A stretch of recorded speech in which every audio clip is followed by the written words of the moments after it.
Folks, we have a ton of news to go over in today's video. Welcome back to my channel. I hope all of you guys are having a great day. In this video, I'll be discussing the latest information and the latest news surrounding your unemployment benefits, your fourth stimulus check, the infrastructure package, and of course, your social security benefits.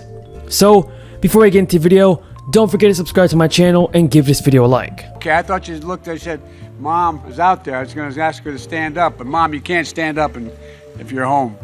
But folks, thank you for what you've done. So lawmakers in the Senate hope to reach an agreement on the bipartisan infrastructure spending bill this week. House Speaker Pelosi also said that the House of Representatives will not consider the bipartisan infrastructure plan without reconciliation. A bipartisan infrastructure bill could be finalized Monday. Senator Mark Warner said Sunday, pushing the massive spending bill forward to face another test on the Senate floor. And when asked whether senators would have the bill in place on Monday, Warner said, "I believe we will." Senators announced an agreement on an infrastructure framework at the White House with President Biden. But major disputes over the details have delayed getting legislation to the floor for a vote. Rob Portman said, "We're about 90% of the way there, and I feel good about getting it done this week." Now Congress does face crunch time, folks, with only 2 work weeks left before the scheduled August recess. And that is a self-imposed deadline for lawmakers to finish wrangling the infrastructure bill and a separate massive spending package that would address the social safety net. Senate Majority Leader Chuck Schumer has vowed to finish or delay the recess. The ADA gives all Americans the opportunity to fully participate in our democracy, in our economy, and in our society. And Democratic Senator Jon Tester said the main point of contention in the 5-year package is the ratio of money distributed between highways and public transit. Senators and aides say Democrats want 80% of the funds allocated for transportation projects and 20% for transit.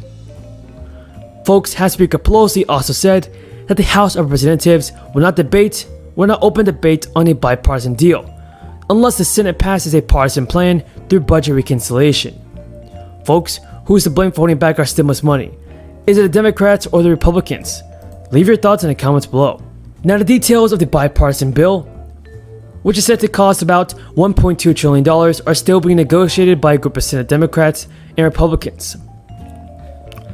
Democrats also want to pass a $3.5 trillion proposal via budget reconciliation rules, which allow the Senate to pass certain bills via a simple majority. And regarding the bipartisan bill, Pelosi said, "I hope that it will pass. I won't put it on the floor unless we have the rest of the initiative." Everybody, what are your thoughts on Speaker Pelosi? Is she holding back our stimulus money? Leave a comment down below saying yes or no. Now Pelosi said, "You talk to Lindsey Graham about what he says, and I'm telling you what's going to happen in the House of Representatives, and that is that we're rooting for the infrastructure bill to pass. But we all know more needs to be done." And Pelosi also previously stated in June that the House would only consider both bills if they are first passed by the Senate. So, do you think lawmakers would reach a deal, everybody? Tell me your thoughts in the comments below. Schumer also said, only pittance of the cash available through the Emergency Rental Assistance Program established by Congress has been doled out, and the end of the state's eviction moratorium looms at the end of August. At a news conference, Chuck Schumer said, "We want tenant relief now, and we cannot wait any longer. Tenants need help. This is very, very serious. When a tenant gets kicked out of their home, they have to start right all over, and this affected poor people and the middle class, as well as working people." Now under the program, Congress provided New York State with $2.3 billion for struggling New Yorkers to pay the rent. Many still owe months of back rent because of the moratorium. While helping keep a roof over tenants' heads, did not cancel or forgive overdue or back rent. The application process for rent relief launched in June, but it has been plagued with technical problems ever since. Just $120,000 has been given out as of last week. The state's Office of Temporary and Disability Assistance has said the glitches have been solved and money is on the way. Folks, I just want to see our politicians, the Democrats and Republicans, send out a fourth stimulus check as soon as possible. They have got to do a better job in helping out the American people, like you and I. And if you agree, then let's get this video to 1,000 likes. And also, here's the latest news surrounding your Social Security. Seniors who approach retirement with a healthy level of savings are often tempted to claim Social Security as early as possible. Now, this logic isn't totally flawed. If you really do enter retirement with a heaping pile of savings, then it may not matter when you claim Social Security, and so if you file at age 62, so be it. But your definition of a healthy level of savings may need a reality check. These days, people are living longer, and so it's conceivable that you may need your savings to last for a solid 30 years. And if so, you probably want to take withdrawals from your savings at a rate of 4% per year. Now, if you were to claim your Social Security at 67, you'd boost your annual income by $5,400. So it's important to think about your tough decisions before rushing to file for Social Security at age 62. Now, on an entirely different matter, American families are anxious and they are uneasy.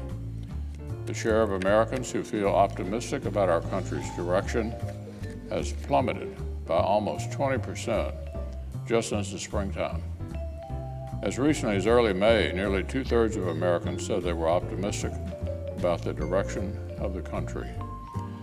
That was the highest figure that survey had recorded in 14 years. But alas, that has plummeted. Late last week, a new survey found that optimism is now a minority position. 55% of Americans are pessimistic. Approval of the new administration's handling of COVID-19 has tumbled. Their handling of the economy is underwater among independents. Fewer than 4 in 10 Americans approve of their handling of immigration, the border, or violent crime. Unfortunately, American families have ample reason to feel this way. The end of June clocked the highest annual inflation spike in more than a decade. The Democrats' stay-home bonus to workers who remain unemployed has slowed the recovery and helped keep workforce participation stagnant.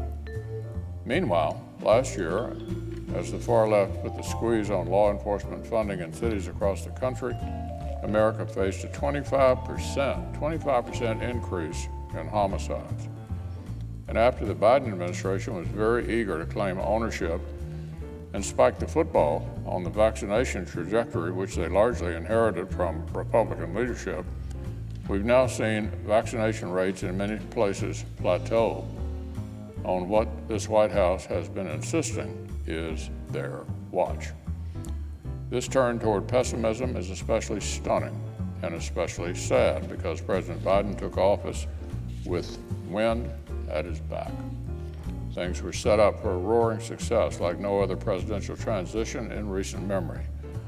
Thanks in large part to Operation Warp Speed, set up by the prior Congress and administration, we had multiple safe and effective vaccines that were beginning to circulate widely.